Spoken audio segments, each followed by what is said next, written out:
as we're leading up to base, one of the next things that I wanted to touch upon is what I call our show team, or the group of team members that will be at the show representing your company.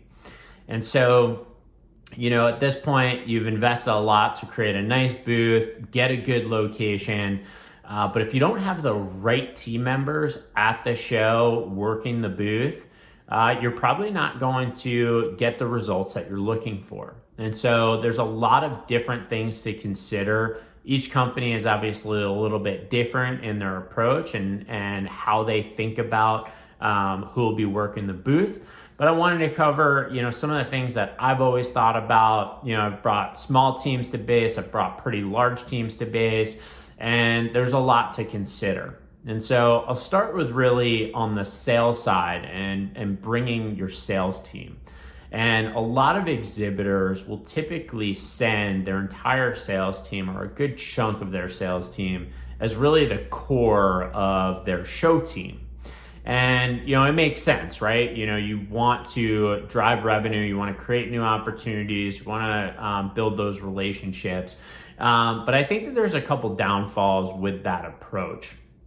The first being, especially if you have kind of a high volume and you need a lot of transactions each month to hit your numbers, I think that your business and your sales team is really driven off of a lot of day-to-day activities, whether it's calls, emails, demos, creating new opportunities, and closing a good amount of opportunities each month. If that's what your business is built on, then taking your whole team and sending them to a trade show may not be the best idea. And why that is, and what I've seen in the past, is that typically the week before the show, activities start to dip off. They start going down. The reps are trying to kind of tie up loose ends. They're not doing new outbound activities. They may not be doing demos. Activities start dropping. You go to the trade show. Hopefully attendance is good, and ideally you're building your pipeline at the show. But oftentimes, in comparison to a normal week, you may see a dip, especially in particular territories or for particular reps, in the activities that they're able to actually carry out at a trade show. And so, one of the things that I've done in the past is kind of split up the teams. You could, if it's a longer show spanning multiple days, you could have them kind of come and go as the show goes on. The other thing that you could do is rotate each year who gets to go to the show and who's back at home, manning the phones, handling inbound inquiries, handling the demos, keeping things moving. And so just a few different things to consider when it comes to your sales team. I think the next group of individuals that I'm always looking for to be at the show, that I'm excited to work with and can be the strongest players, are really going to be your customer success and your service reps. These are the people that have usually the best relationships with your current customers. They're also the ones that have the widest knowledge when it comes to your products and your services. And so whether it's talking with new customers, trying to get referrals, whether it's working with the sales reps to do demos with prospects, answer the tough questions, these are definitely reps that you need at the show.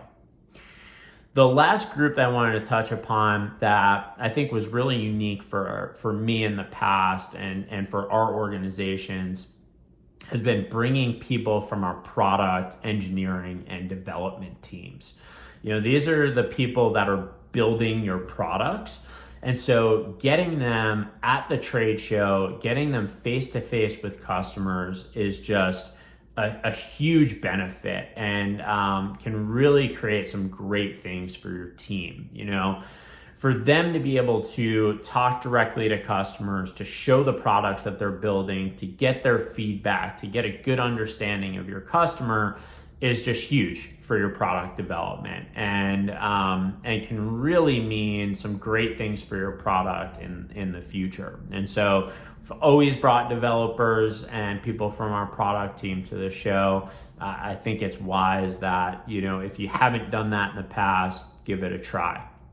And so in general, I think those are kind of like the three groups. Obviously, you have your executives, but one of the most powerful things about this trade show, outside of just your sales and customer relationship building, is really your team building. These events are just incredible for creating a great bond with your team members, and also exposing some other team members directly to the industry, to the customers, to the other vendors, and really getting them involved. Especially, there's a lot of people, there's huge demand and very low unemployment in business aviation right now. There's a lot of people that are entering the industry from outside, and to get them that type of exposure to the industry, to everything that's going on, is just huge for building their career, making them more knowledgeable, getting them excited about what's going on inside of business aviation. And so if you can bring a lot of people to the show, that's great. Obviously there's cost restrictions with that.